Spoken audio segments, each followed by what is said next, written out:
부담 주기 싫어서 한국 부모들의 노후가 달라지고 있다.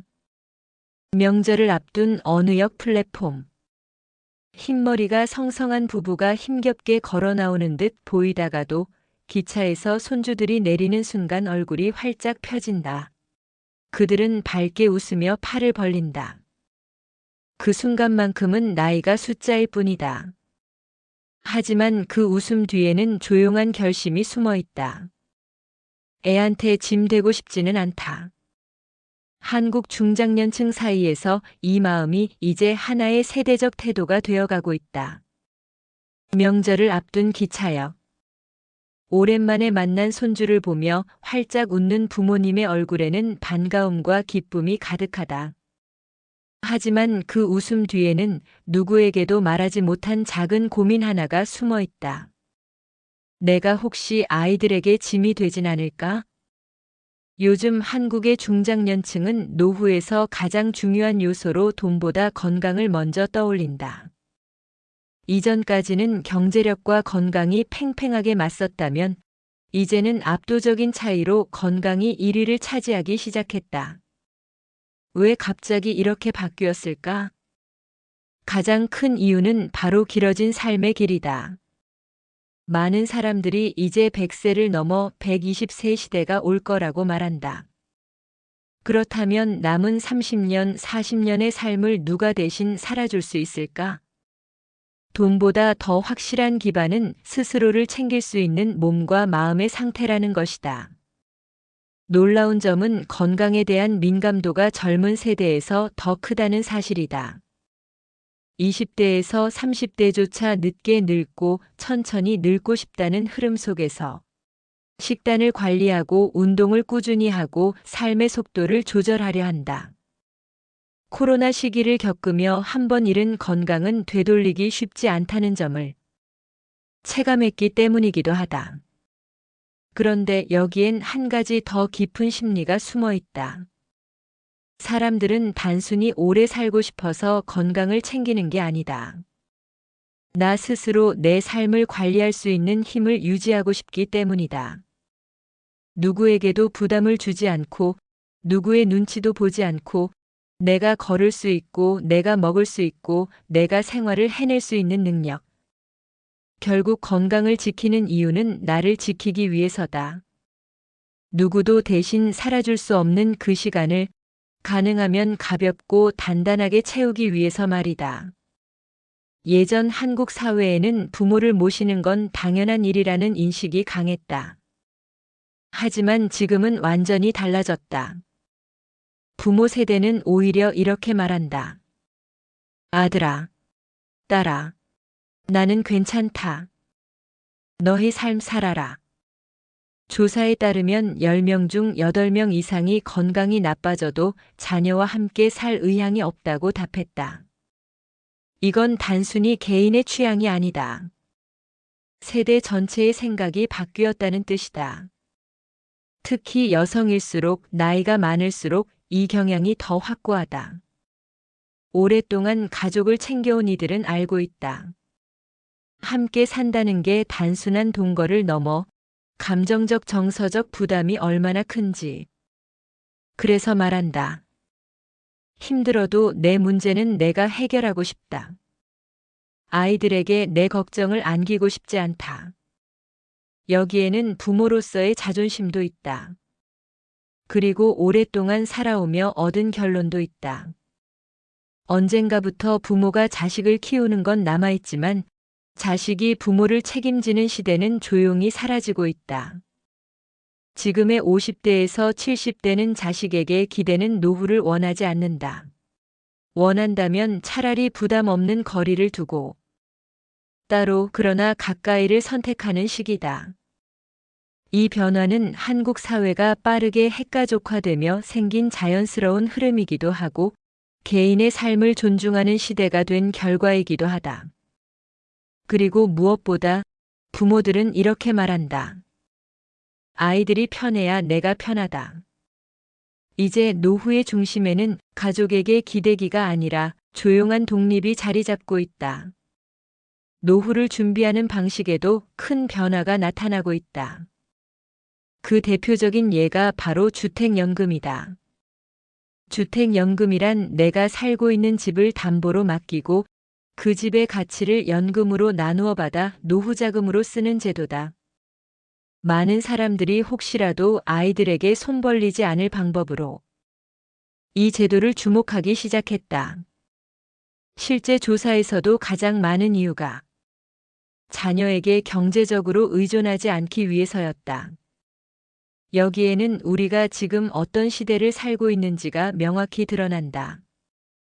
50대 이상을 대상으로 한 인터뷰에서도 주택연금을 고려하는 이유는 거의 비슷했다.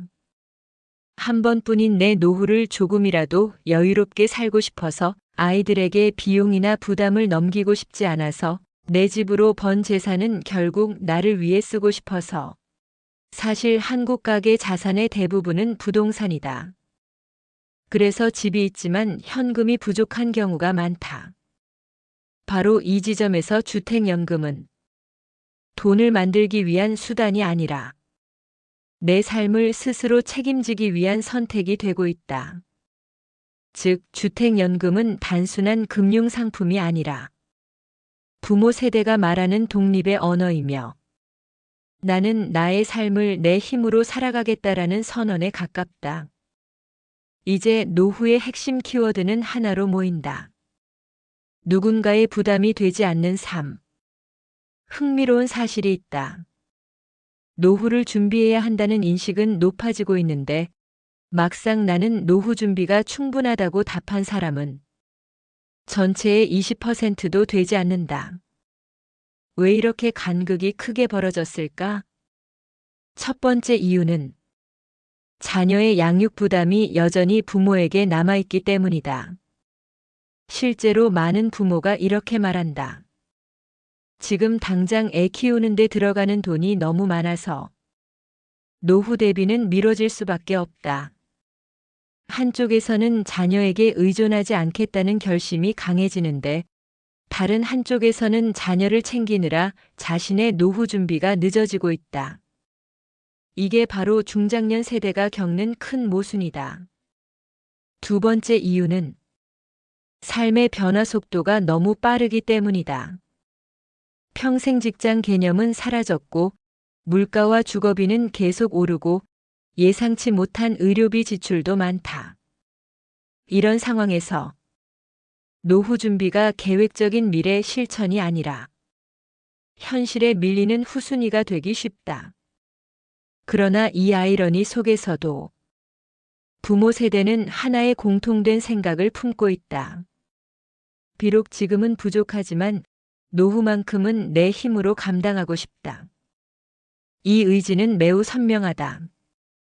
돈이 부족해도, 준비가 완벽하지 않아도 부모 세대는 여전히 내 삶의 마무리는 내 손으로 하겠다는 방향을 잡고 있다. 즉, 준비는 부족하지만 의지는 누구보다 확고하다. 최근 조사에서 가장 인상적인 변화는 노후를 바라보는 포부가 달라졌다는 점이다.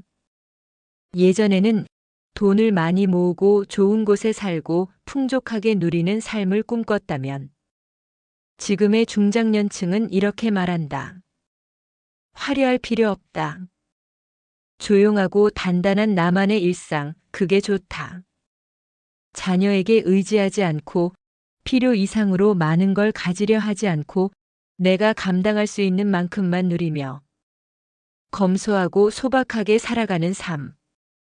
이것이 지금 한국 중장년층이 꿈꾸는 새로운 노후의 모습이다. 왜 이렇게 달라졌을까? 첫째, 긴 삶을 살며 느낀 경험이 말하고 있다. 많이 가진다고 행복한 건 아니더라. 둘째, 부담 없는 관계가 편하다는 걸 알게 된 것이다. 가족이든 주변 사람이든 서로 얽히지 않고 서로를 지켜주는 거리의 미학이 생겼다. 셋째, 삶의 질을 결정하는 게 규모가 아니라 일상의 안정감이라는 것을 깨달았기 때문이다. 그래서 지금의 노후는 이렇게 정의된다. 누구에게도 부담되지 않는 단정한 삶, 그리고 나에게 솔직한 삶. 한국의 노후는 조용히 그러나 확실하게 새로운 시대를 향해 나아가고 있다. 우리는 지금 길어진 인생이라는 새로운 시대를 살고 있다. 누군가는 이 긴 시간을 두려움으로 바라보고 또 누군가는 더 단단한 삶을 만들어갈 기회라고 말한다. 하지만 어떤 생각을 가진 사람이라도 하나의 진실만큼은 같다. 내 인생의 마지막 장은 결국 내가 책임져야 한다는 것. 그래서 우리는 건강을 1순위로 올리고 자녀에게 기대지 않겠다는 결심을 하고 내 삶을 내가 꾸려갈 수 있는 힘을 준비하려 한다. 화려하지 않아도 좋고 풍족하지 않아도 괜찮다. 필요한 건 오직 하나. 내가 나를 돌볼 수 있는 삶의 능력, 그리고 그 능력을 끝까지 지켜내겠다는 의지. 삶을 오래 살아보니 행복은 멀리 있는 게 아니었다. 누군가의 기대에 끌려가는 삶도 아니었다. 내가 원하는 속도로 걷고 내가 감당할 수 있는 만큼만 걸으며 조용히 나를 단단하게 세우는 그 시간이 가장 빛나는 순간이었다. 누구에게도 짐이 되지 않는 삶. 하지만 누구에게도 외롭지 않은 삶. 그 적당한 거리와 단정한 일상이 이제 우리 세대가 선택한 새로운 노후다.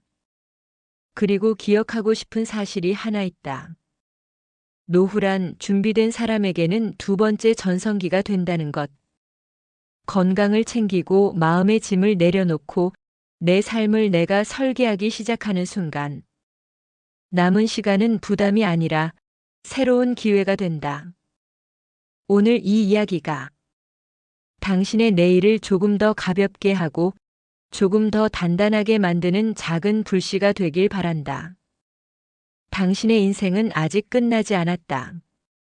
아직도 펼쳐야 할 페이지가 많다. 그리고 그 페이지는 당신의 손으로 더 아름답게 채워질 수 있다. 행복담소였습니다. 구독과 좋아요는 사랑입니다.